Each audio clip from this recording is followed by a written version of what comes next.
All right, everybody, strap in. We're getting on a roller coaster. And that roller coaster is called the American healthcare system. This is not a good roller coaster. It has 5,000 twists and would kill you instantly. This is offensive to roller coasters, Regina. No, but it's like Space Mountain, except they charge you $80 an hour to wait in line. And then once you get to the front of the line, they're like, nope, sorry, we're all full. It's like Space Mountain if Space Mountain just sucked. It's like shitty Space Mountain. Hello, and welcome to The 8 Files, A Secret History of Abortion, a podcast from The Meteor. I'm Regina Mahone. And I'm Renee Bracey Sherman. Regina and I are friends who talk about abortion. A lot. And now we have a podcast about it. Every episode, we're unpacking a layer of the abortion conversation that too often gets overlooked or erased. Today, we're talking about the one, the only, American healthcare system. Look, abortion is healthcare, plain and simple. It's a phrase people in the movement say all the time at rallies. Abortion is essential healthcare. And yet, it's not treated that way.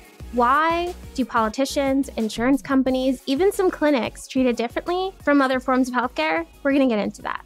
Yes, we will dig into that into this episode. And then we'll get into how isolating abortion just makes access even harder. Even in blue states, which are supposed to be just like the mecca of abortion access.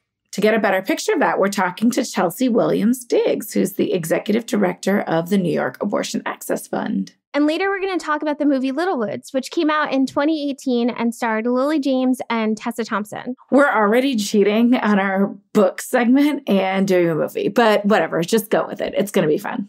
But let's get into healthcare. If you want to know how abortion bans and stigma came about, go back and listen to episodes 1 and 2 of our podcast. The main thing you need to know is this. It wasn't until the 1800s when physicians in the American Medical Association pushed out Black and brown midwives from the field that we started to see the groundwork for the campaign against abortion as healthcare that we have today. So it was in 1970 that we see the first law to actually isolate abortion from reproductive health care. And that's the Title X Family Planning Program. Think of the Title X program as the services provided by obstetricians and gynecologists like cervical cancer screenings, contraception services, and HIV prevention and treatment. So Title X is the government program that funds those services for people with low incomes, but included in Title X was this provision, it still exists today, explicitly banning abortion counseling and care from being used with Title X funds. If you are a business, which clinics are, some of the services you offer are subsidized through the government. Some of them aren't. And it makes the care that's not being subsidized more expensive for patients, right? And then for patients, it can be extremely stigmatizing if you go to your doctor for a pregnancy test or a pap smear and it turns out you're pregnant and they're like, oh, I'm sorry, we don't actually provide that service. You have to go somewhere else. That was my experience when I had an abortion. I actually went to my regular doctor I'd been seeing for a number of years, had a pregnancy test, and she was like, yeah, sorry, I don't provide that. You have to go see someone else. And I felt like, okay, did I do something wrong? Like, what's wrong with abortion that you don't provide it? It really is stigmatizing when it is separated from other care that you get from the same doctors who are looking at your reproductive parts, right? And there have been numerous other ways that anti-abortion Republicans and Democrats have blocked access to abortion care. That includes things like the Hyde Amendment. There's also the Mexico City policy and the Helms Amendment. Okay, yeah. Can you break all of that down for us, Regina? Absolutely. So let's start with the Hyde Amendment. The Hyde Amendment was introduced in 1976, and it prevents people who receive Medicaid from having their abortions covered through that insurance program. There are so many people affected by the Hyde Amendment because it's not just people explicitly on Medicaid. It's also anyone who receives government-sponsored health insurance plans, including federal employees, people in the military, veterans, if you're getting VA coverage, and also, importantly, Indigenous folks. These are folks who receive these benefits because the government stole their land and now they get health coverage through Indian Health Service. And the government decided, because of the Hyde Amendment, that they'll provide some services, but not abortions. And then there's also the Helms Amendment and the Mexico City policy. So both of these are international restrictions. They restrict abortion care for people who are outside the United States and the United States is sending their countries different non-governmental organizations funding to provide reproductive healthcare services like HIV testing and things like that. And if someone at one of those organizations shows up and is also pregnant and wants an abortion, that organization may not even be able to mention the word abortion to them or provide any sort of counseling because of these restrictions. And so Republicans haven't just made abortion care harder to access in the United States, they've also managed to make it more difficult for people in developing countries. In other words, they have colonized other countries with U.S. funds, which is a whole other level of awful. Wait a minute. Let me back up. So the U.S. is colonizing other people and destroying their access to health insurance. This is, wow. I'm so surprised that the party of small government turns out to be a colonizing big government. Yeah. I'm shocked. And so let's get back to what's happening at the state level in the United States, right? So then there are all these other restrictions that make abortion even more difficult for people to access. We saw those restrictions grow in number after several Supreme Court decisions in the late 80s and 90s that effectively gutted the 1973 Roe v. Wade decision, making it meaningless in practice. And so we have things like TRAP laws now, which are targeted regulation of abortion providers. And Republican state legislatures use those to make it as difficult as possible for clinics to stay open. So, for example, a clinic that provides mostly first trimester abortions, because that's what their state law is, might have to convert their clinic into an ambulatory surgical center to provide care. Or they have to make their hollies bigger to fit a gurney inside, because that's what you have to do at an ambulatory surgical center. And then clinics have to have a number of staff, which is costly, right? Or they might have to have a contract with a funeral home for the states where you have to basically send those remains to a funeral home. Again, all of these things cost money, whether it's the patient who ends up having to shoulder the cost or the clinic. I mean, the entire point of these TRAP laws is to make it really difficult to provide abortion because they know that none of it is medically necessary. All of these things are ridiculous. I think the most ridiculous one that I'd ever heard was about the cutting of the grass and the height of the grass at some clinics. Yeah. And then also what you can and can't put on the walls to make the abortion clinic room look inviting and fun. They're really just trying to make it the most dreary looking abortion clinic possible. Kind of like the one that they show in Juneau, just the really dreary abortion clinic. And it's all about patients who go to these clinics feeling like they're being punished, right? Like you have to go into the corner and have your abortion because you needed this abortion and shame on you for having this abortion. The other big thing when it comes to providers is the insurance reimbursement rates are so low, again, making it incredibly expensive to stay open, to operate as a business, to pay your staff when all of your money is going to filling this gap that the right has created in legislating away abortion access. So when we're seeing clinics closing, even in blue states, quite often it's because of the politics of abortion. So even beyond all of these restrictions, the financial reality of abortion is that it's really expensive. And that's whether you have insurance or not. Even once you get insurance, there are no promises that your insurance plan is even going to cover abortion. And even if your plan does cover abortions, it might only cover a certain type of procedure, like only a first trimester abortion, but not one in the second or third trimester. And so it ends up being this weird game of Tetris where at the clinic, they have to say, okay, we'll have your insurance cover this blood test or this exam here, but then you have to pay out of pocket for another thing. But at the end of the day, the costs generally end up falling on the patient.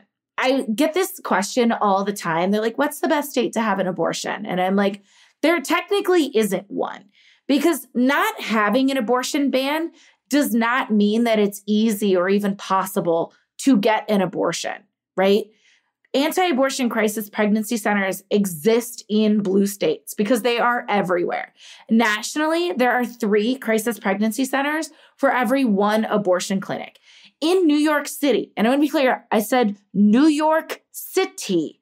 CPCs, as we call them, they outnumber abortion clinics. They specifically situate themselves next to the abortion clinics in hopes that you will be confused. Not to mention the fact that CPCs will generally name themselves similarly or practically the same name as the abortion clinic that they're next to. A lot of them have choice in their name because they want to confuse you as much as possible. One of the things that's interesting about the ineedanA.com website and how it got started is that the founder was looking for an abortion and had to go to Yelp to find their options because it's really confusing if you just try to Google abortion clinics near you. And so the ineedanA.com website, you can go and find where abortion access is in your state, whether it's online or in a physical clinic, and what states are closest to you. I've been to a couple of these anti-abortion clinics and they are nuts. They'll tell you things that are straight up not true. They basically told me that birth control doesn't work. They also told me that if you take abortion pills, you're just like passing the pregnancy and it's like now in our water system. And so our water just like has abortion pills and like blood and fetus parts in the water. It's truly wild, the things that they will say. In other words, now that I've gone through an entire rant, yes, even in your perfect little blue state, abortion is treated like a very limited, kind of shameful, definitely expensive procedure. On that really depressing note, we are so excited to talk to someone who's actively helping folks access abortions. Here is our conversation with Chelsea Williams-Diggs. Well, welcome. Thank you for being here. Can you just introduce yourself and the New York Abortion Access Fund? Sure. My name is Chelsea Williams-Diggs. I'm the Interim Executive Director of the New York Abortion Access Fund, or NIAF for short. I am a reproductive justice activist, a student of abolition, a lifelong Black feminist, and someone who's just really grateful to be in this movement at this time. I often say I'm in the right place at the wrong time as a ED of an abortion fund in this space. And NIAF the New York Abortion Access Fund is New York's statewide fund. We're our only fund in New York, and we support anyone living in or traveling to the state of New York who needs help paying for an abortion. Love it. I think it might be helpful to just explain how NIAF works with other abortion funds around the country. Yeah. So NIAF is a member of the National Network of Abortion Funds, or NNAF. The National Network of Abortion Funds is basically a membership organization that supports and connects abortion funds across the country. There's over 100 funds, mostly in the U.S., who are doing mostly local work of supporting their community members and those folks traveling to their communities access abortion. Prior to Dobbs, we had been in deep community with abortion funds across the country. So that looks like you are a fund in Florida or somewhere else, and someone is coming up to New York. We're in conversation with you all. We might be splitting the cost. If there are certain things that some funds do that other funds don't. The magic of abortion funds, and I think the tragedy of the reality of this work, is how much collaboration, right? There are, as we speak, email threads with like dozens of abortion funds trying to work together to get the money together to support someone. We've seen other abortion funds really show up for our callers that have no connection to their state or anything. So it's a really beautiful community. And I've been really blessed and count myself lucky to know so many amazing folks in abortion funds across the country. They are truly the best folks, truly. One of the things that really frustrates me is when people in states where abortion isn't criminalized rest on their laurels and look at the other states with pity, saying like, oh, that won't happen here. It's so good that we have access here. And I feel like you know this better than anyone, that abortions can still be extremely difficult to access in states like New York that are considered bastions of access, right? Can you talk about that disconnect? What are people missing? Yeah, thank you, Renee. I hear you so much. Everyday frustration about the way that folks, particularly within New York and other states, talk about this work and how often it can be rooted in savior complex, talking about, oh, those folks in those other states in the South. And I think there's a lot of pieces to it. But I think first and foremost, when we're talking about abortion access, we know that this work isn't siloed from other issues of injustice. no matter what state or city you are in, reproductive justice has not been realized. Definitely not in our country. And we know that's true because, again, it's connected to all these other issue areas. So that's one piece. I think getting then more into specifics, we know that blue states are not immune to any type of inequity, especially when we think about income inequality, when we think about policing. They really show up in New York State, in New York City, in really palpable ways that directly create barriers to folks accessing abortion. My other frustration is just the disconnect between talking points and on the ground realities and implementation. I think most folks don't fully understand what it can look like on the ground at different clinics, at different points in pregnancy, when you have different experiences, right? Yeah, I feel like something I've explained to people is that the clinic can be right across the street from your house. But if you don't have somebody to watch your kids, if you can't afford it, it doesn't matter. Like, you just can't get to it. And I think that people really need to understand that. And one thing you've talked about is how the Dobbs ruling overturning Roe v. Wade has really increased demand for abortion funding at the New York Abortion Access Fund in such a way that it has caused real strain to the organization. How does something like Dobbs change the way that NIAF operates and abortion provision overall? Everything really started to change around SB 8 in Texas in September of what year was that? 2021 at this point. I'm like, I can't even keep up with all the years. It's been decades, and it also feels like just yesterday. So I think that is when things really started to shift. I would say for NIAF, but for abortion funds across the country. And then of course Dobbs changed everything. So of course, want to remind folks that abortion funds have existed long before the fall of Roe or the Dobbs decision. So a lot of the initial reaction is like, wait, abortion funds already exist, support them, we got this. Which on one end was true, and on the other end, if I'm being frank, our movement, while we had the existing infrastructure, the amount of demand really is stretching us all thin, right?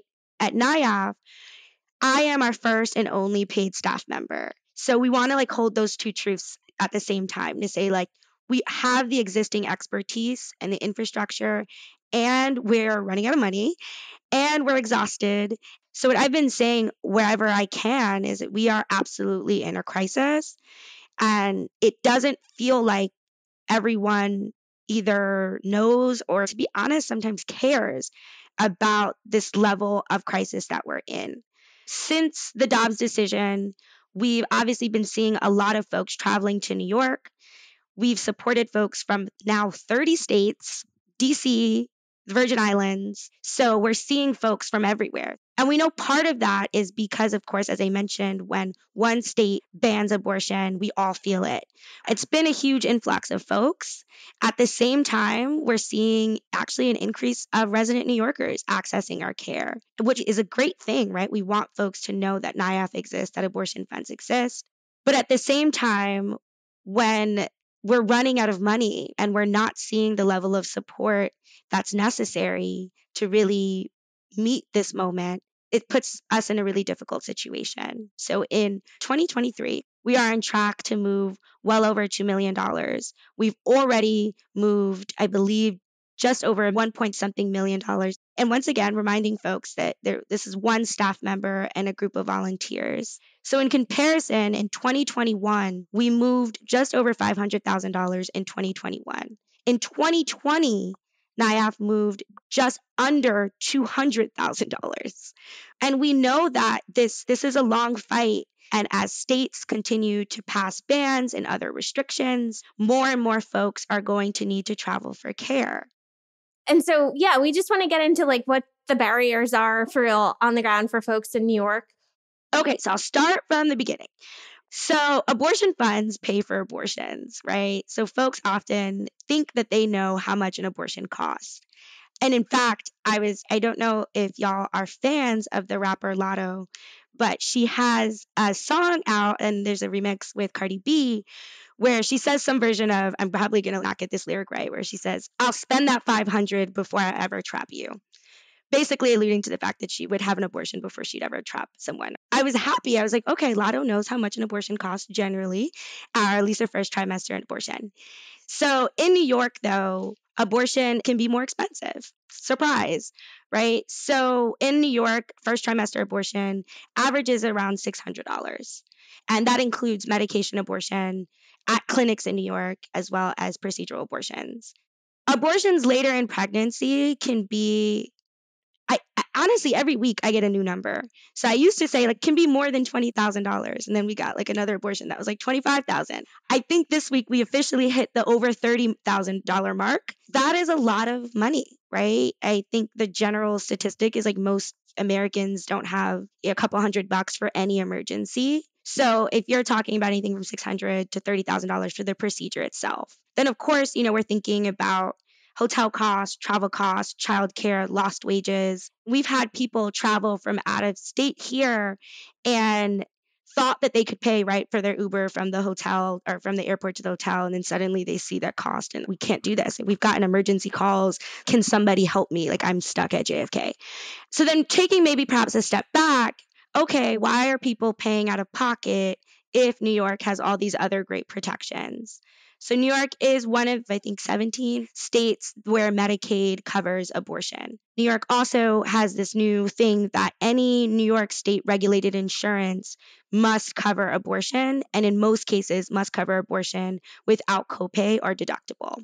So it's like, well, then who possibly could, have to pay for an abortion out of pocket, except for, again, folks maybe coming from out of state. There are some clinics that don't accept Medicaid or insurance either at all or after certain gestational limits, right? So there are folks every day that call NIAF that have Medicaid or have insurance, but the clinic that they're going to, for a variety of reasons, does not accept it.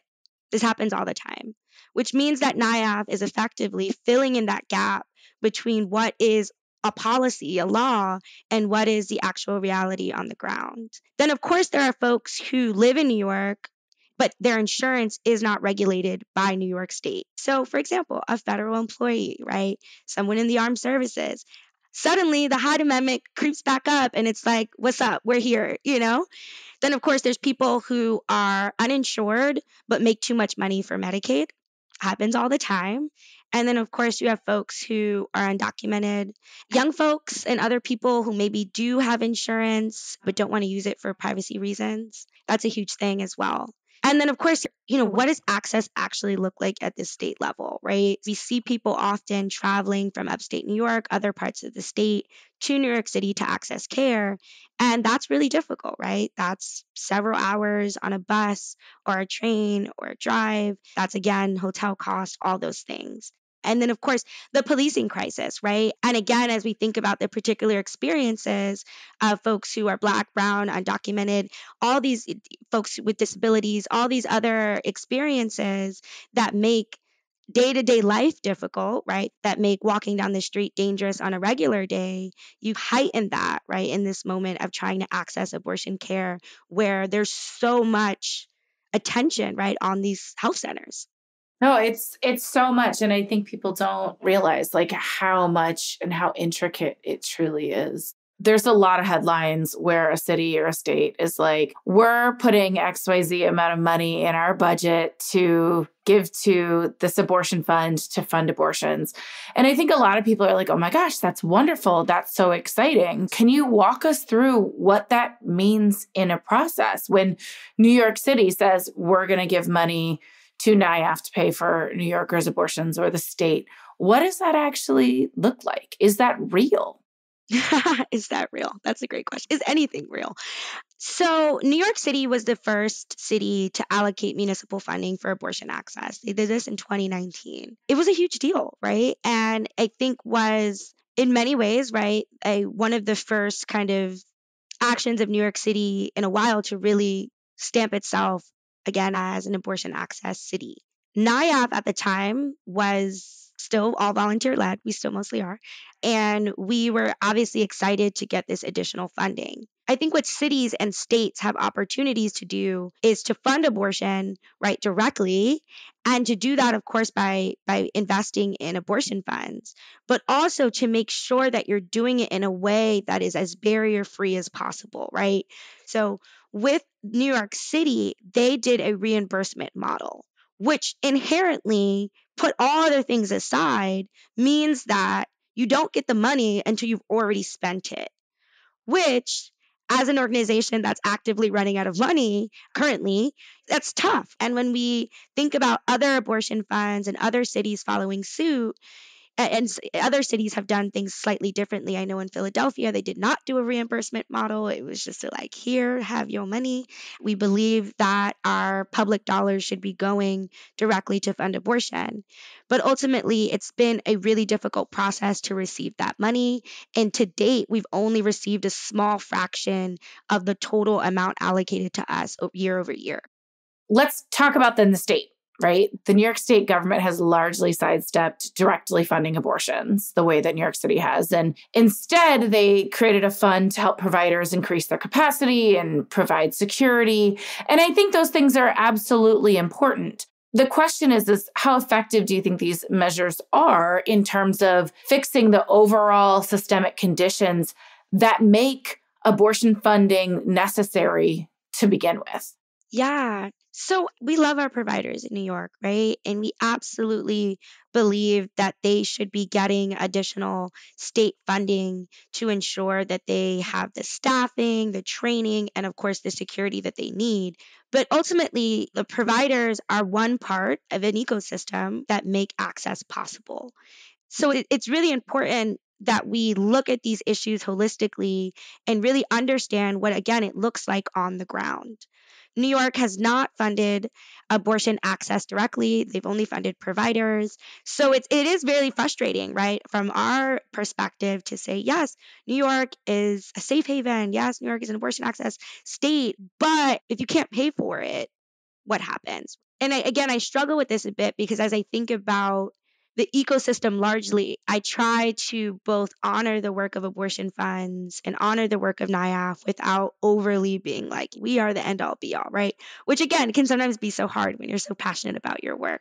But to some degree, right, NIAF is New York's only abortion fund, right? So right now, if NIAF runs out of funds, if NIAF has to start turning away callers, that means that directly then people aren't able to access abortion. And that then means that all the things that we're saying in speeches are not actually being realized. And I will say, I do understand to some degree, right? So many people still don't know what abortion funds are, and they don't fully understand the importance of their work. So I think this is why this conversation is important. But I do, and I think this is perhaps where, and perhaps maybe my biggest takeaway, right, is how important it is to trust abortion funds, elevate and trust them as experts in this work.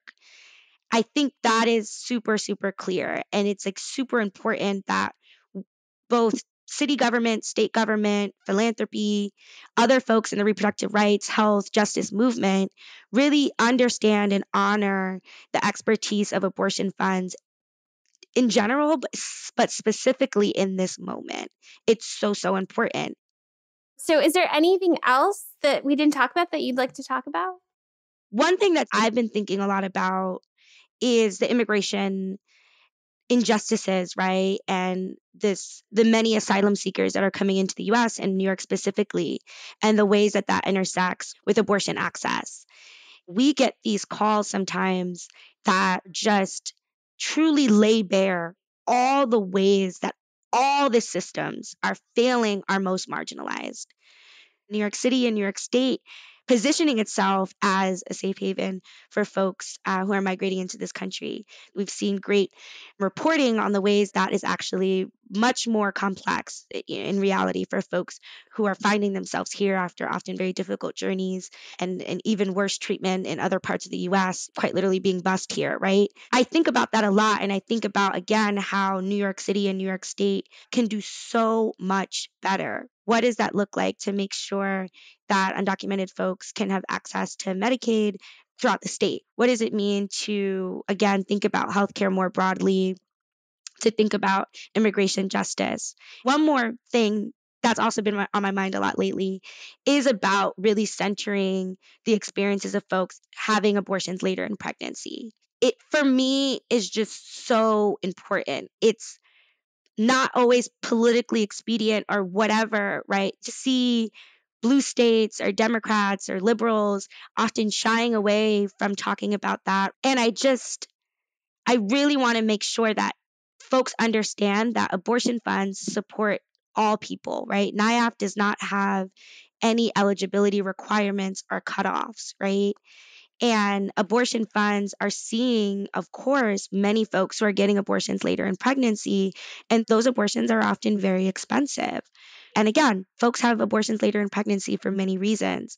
They say, right, like if you support the most marginalized, everyone wins, right? So if we center folks who are having abortions later in pregnancy, we all win, right?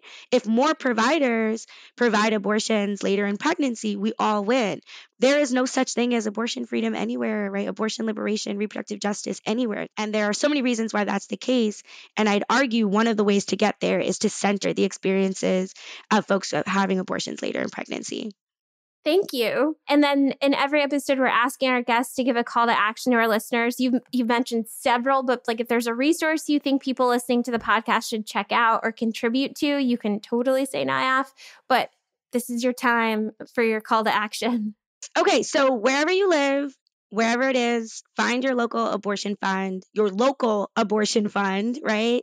And support them in all the ways. Of course, giving them money is magic. That's where it all happens. Becoming a recurring donor, even if it's $5 a month, give what you can. If you can't give, that's totally fine. But following them on social media, supporting them when they have events, and really just like seeing what's going on with them. Like your local abortion fund is your home for like abortion expertise. They are the ones who understand what abortion access looks like in your community. They're the ones who can tell you where they need support, where we can all do better. So find your local abortion fund, please, and donate directly and support them directly. I love it. Chelsea, thank you so much for joining us on the podcast today. We are so thankful for all the work that you do, and we really enjoyed the conversation. So thank you. Thank you, Regina. Thank you, Renee. Have a good one. Chelsea is so great. She's doing really crucial work in New York with such a small team, and we are so grateful that she took time out of our day to talk with us. I loved that conversation. Yeah, and I definitely want to reiterate her point about abortion funds filling in these gaps that state and federal lawmakers have created. And the folks at these funds are real people, volunteers who are exhausted. The fact of the matter is, abortion funds continue to exist in those states because the need continues to exist in those states. But guess what, Renee? People in power could actually do something about this. It's wild. What? I know. There are several bills, if they're put into place, could actually help to address this systemic issue, doing things like ending the Hyde Amendment, which is what the EACH Act would do. And then there's this new bill that Representative Ayanna Pressley introduced not that long ago called the Abortion Justice Act. And she did that alongside some We Testify storytellers, right? Yes, it was monumental. Basically, Representative Pressley wrote a bill that would protect people seeking abortions and providers from criminalization. And that's really critical. And honestly, what we should have done from the beginning. It also calls for investment in abortion care training, research, doulas for everybody. Oprah voice, you get a doula, you get a doula, you get a doula. And of course, everyone needs a doula. And it would require insurance to cover abortion care, in addition to establishing a federal legal right to an abortion and spontaneous abortion care, also known as miscarriage. It's really trying to address all of the systemic barriers that our healthcare system and pro-choice politicians have generally left to the side in favor of just calling for the right to abortion, barely, and not real access. And I know you might be thinking, okay, that's a cute little bill, but like it's a pipe dream. We need pipe dreams to keep people energized and also to talk about what is a vision. And it's what we would call in the movement a messaging bill. So we can have it out there. We can talk about it. We can really say, this is the vision. This is what we'd like to do. States can emulate it. They have legislation that they can copy. And then hopefully one day people will be supportive of it. Representatives, as you contact them constantly, they will sign on and then we'll eventually have the votes. And it won't be a bill. It will be the Abortion Justice Act, and it will be law of the land. We need to show up, make our dreams our reality, show up for the Abortion Justice Act. And the EACH Act. And the EACH Act.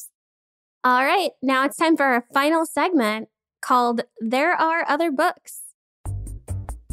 This is the part of the show where we discuss a fictional depiction of abortion that isn't The Handmaid's Tale, because we're tired of talking about that one. So tired. Any book, anything at all, as long as it isn't The Handmaid's Tale by Margaret Atwood or the television adaptation of The Handmaid's Tale by Margaret Atwood. Okay, but actually, Regina, we're switching it up this week. We are doing There Are Other Movies. Yes!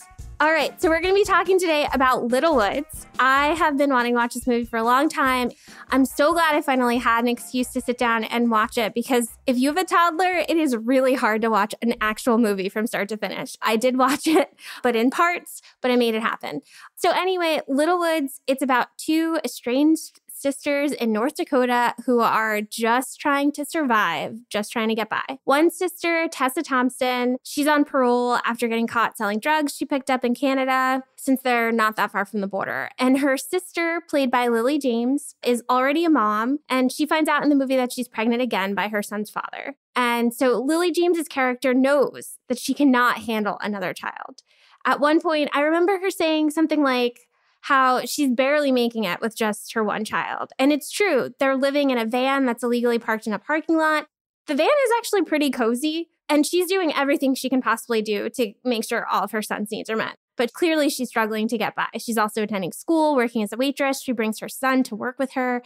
And so another child would just be extremely difficult, if not impossible for her. So she decides she wants an abortion. And Renee, you wrote a really great piece for the Washington Post when the movie came out about the abortion in Little Woods and how it's different from other movies. Do you want to talk about it? Yes, I love this movie. So first off, the sisters are adopted. And what I love is that when Lily James's character wants an abortion, Tessa Thompson's character is actually really supportive. Mm-hmm. She's not like, oh, well, I'm adopted and you shouldn't do that. I also think that it's really wonderful because it shows a full spectrum of why someone might choose to have an abortion. It's one of the few depictions with a character who's choosing an abortion, who is already parenting, who is dealing with financial logistical barriers because they're in North Dakota, which at the time, North Dakota only had one clinic. So it was easier for them to try to go to Canada to get free healthcare there. I won't spoil how they do it, but it's actually really interesting and quite creative. And I think it's this really nuanced depiction that parallels lack of access to abortion with lack of access to healthcare overall. They're in this North Dakota town. Tessa Thompson's character has been charged for the drugs she's bringing over the border from Canada because it's cheaper over there. It's like Oxycontin and other painkillers, and people need them. A lot of the guys are working on these oil rigs. It's an oil boom town. And so they have a lot of long-lasting pain from this backbreaking work. And they don't have health insurance. They can't really go see the doctor. They need this medication. It takes up 6 or 7 hours if they have to sit in the waiting room to see the doctor. And even then, they might not see the doctor. Right. Yeah. And they have to work. They need that money. They need to work because they don't have paid leave. And so it shows how all of these things can be impacted at the same time. And so it's just this entire system makes it really difficult for people to be healthy. And so I just love that abortion is a larger piece of that. I just want to reiterate too how important it is that there is a depiction of a parent showing how having an abortion is in so many ways a parenting decision. The moments between Lily James' character and her son were some of the hardest moments for me as a parent, because you could see how hard she was trying to give her son the absolute best life in the circumstances she was in. And that is the reality for a lot of people. It may very well come down to what is the best life that I can possibly give the child I already have. And so I just wanted to reiterate, this is one of the rarest depictions of abortion from a parent's perspective, and they do it in such a gentle way. The director, Nia DaCosta, is this amazing director, phenomenal Black director. She also did Candyman, which I love horror films, so that movie is great too. I didn't know that. Yes, she directed that as well. Whoa. And so she's really fantastic. And I really, really love the film. And there's so many other movies. You don't have to only watch The Handmaid's Tale. So I love it. Well, that's all for us. So for a reading list, links to the articles and the books that we mentioned today, and more information, visit our website at wearethemeteor.com/The A-Files. See you next time. The A-Files is produced for The Meteor by LWC Studios. Our hosts are me, Renee Bracey Sherman, and Regina Mahone. Our executive producers at The Meteor are me, Regina Mahone, Renee Bracey Sherman, Cindy Levy, and Tara Abrahams. At LWC Studios, our executive producer is Juleka Lantigua. Paulina Velasco is our managing producer. And our producer is Ann Lim. Kojin Tashiro is our sound designer and engineer. This podcast is produced with support from the Meteor Fund, the Meteor's nonprofit initiative. Additional thanks to Pop Culture Collaborative for their support. You can support us by subscribing to the A-Files wherever you get your podcasts. And please take a second to rate us. 5 stars, please. And leave us a review. It would mean a lot. For links to any resources mentioned in this episode or more information, visit our website at wearethemeteor.com/The A-Files. You can follow us on social media. I'm at R. Bracey Sherman on Twitter and Renee Bracey Sherman on Instagram. And for Regina, at by Regina Mahone on Twitter and Instagram. You can follow The Meteor at The Meteor on all platforms. Thanks for listening. Thanks for saying the word abortion. And remember, everyone loves someone who's had an abortion.